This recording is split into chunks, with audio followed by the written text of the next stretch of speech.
new psychological study from the National Institute of Mental Health. There's no such thing as mental disorder. A mental disorder is whatever someone says it is, and if the person saying this is a mental disorder has enough power and influence, then people believe, oh, that's a mental disorder. But you can't have power or influence without credibility, so psychiatry manufactures its own. It's based on a grab bag of checklists for disorders that are published in a book called the DSM, which is the Diagnostic and Statistical Manual. There are no statistics in this book, by the way. That just makes it sound more scientific. They create this cluster of disease, and they get together and they vote. Is this a disease? All in favor, say aye. It's marketed as a scientifically based document.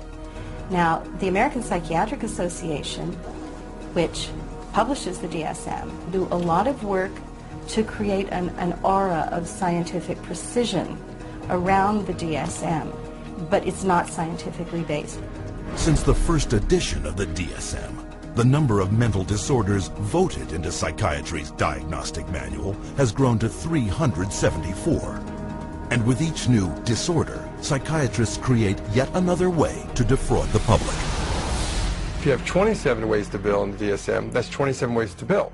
If you have 300, that's 300 ways to bill. So you can pretty much find anyone walking on the street that could fit into a DSM somehow. When you build insurance companies, you can't say the word. You've got to say a number. And they have numbers for the most ridiculous things, you know, like arguing with your mother or peeing in the bed. Adolescent rebellion disorder is an official psychiatric diagnosis. Arithmetic learning disorder is an official psychiatric diagnosis. General anxiety disorder is a recent diagnosis. For each one, there is a 5-digit code with a decimal point. Now, the implication of that is if I have illness 403.16, that's different in some important and scientifically proven way from someone who has 403.17. And nothing could be further from the truth. Incredibly enough, while presenting the DSM to the world as scientific fact, psychiatrists freely admit its utter lack of science.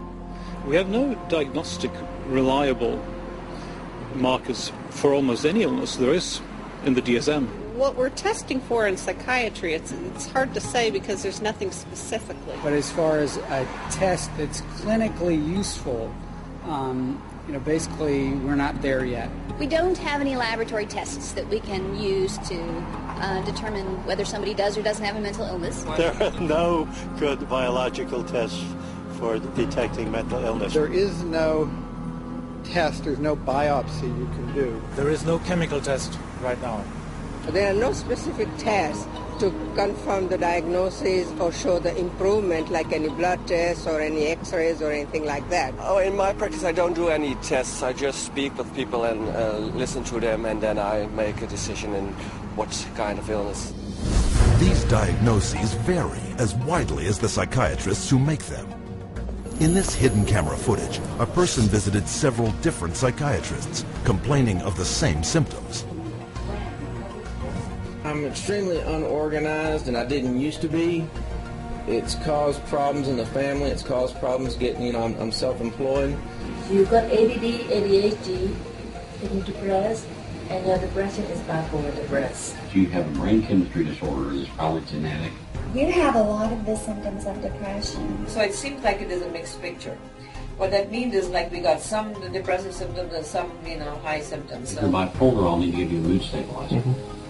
We don't know. I kind of doubt it. It's considered low-grade bipolar. You are more of the ADD than ADHD. And as far as medications for depression, because I would recommend that you start a medication, which are Prozac, Zoloft, Paxil, Celexa. Usually propylene XR is pretty good. They'll give you some Lexapro in the morning and some Trazodone at night. Lamictal is a better medication for that. It works on your depression also. But the treatment for any bipolar cycling is the same. lithium, Gramaron is another one. trazodone, Secretol, Wellbutrin, Lexapro, Lamictal, Equatroid, Depakote, lithium. Ambien. You may need an antidepressant also with your Lamictal. We don't know if I give you a medication if it is going to work or not. To a certain degree, it's trial and error. You never know if it's the right drug.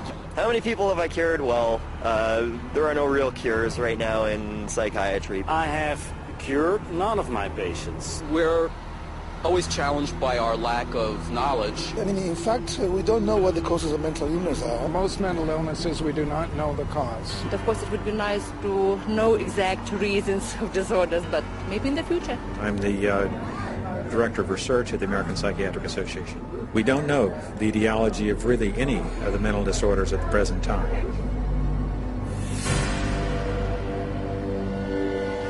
DSM-V is coming out.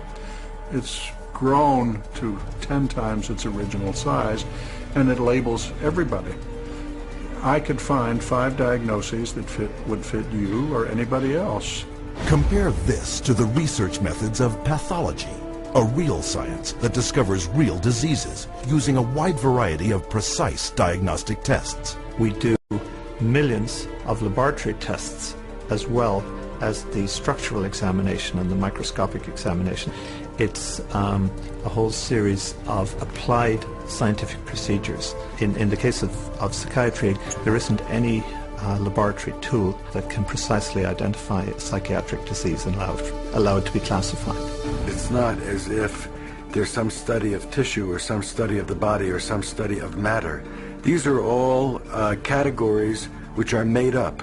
They're simply made up. They don't exist in nature. They're decided upon by psychiatrists and voted on. Psychiatrists are not the only ones who benefit from the DSM.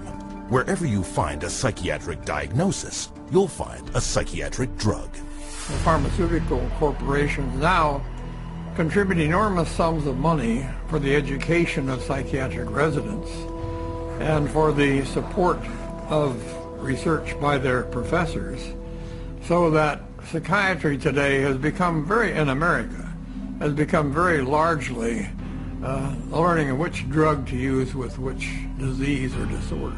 We need to make sure that we understand the very close interactions among the American Psychiatric Association with its DSM, the pharmaceutical companies, who love the fact that every time there's a new edition of the DSM, there are dozens more categories in there, and so more conditions for the drug companies to say, oh, we've got a pill for that.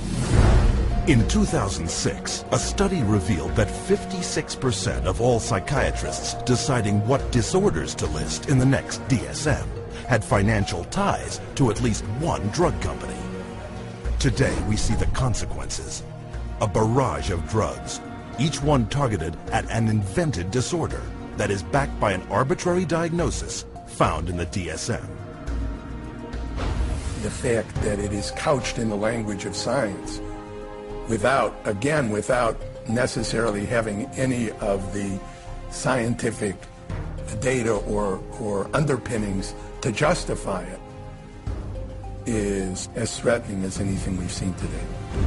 And psychiatry's latest and most expensive ploy to fool the public by imitating legitimate medicine? Brain scans. We can scan all the brains we want to. The fact that we see changes in different people's brains, changes in functioning, doesn't mean that we've discovered anything that has its origin in the brain. It just means that we're seeing changes, but it doesn't mean that there's something wrong with the brain. Psychiatrists and psychologists use the DSM to label 450 million people worldwide as mentally ill, a total equal to the populations of France, Italy, Germany, Canada, Australia, the United Kingdom, and Russia combined. While sales of the psychiatric drugs they push have topped $27 billion annually, funding from world governments for these patients grows psychiatry $440 billion a year.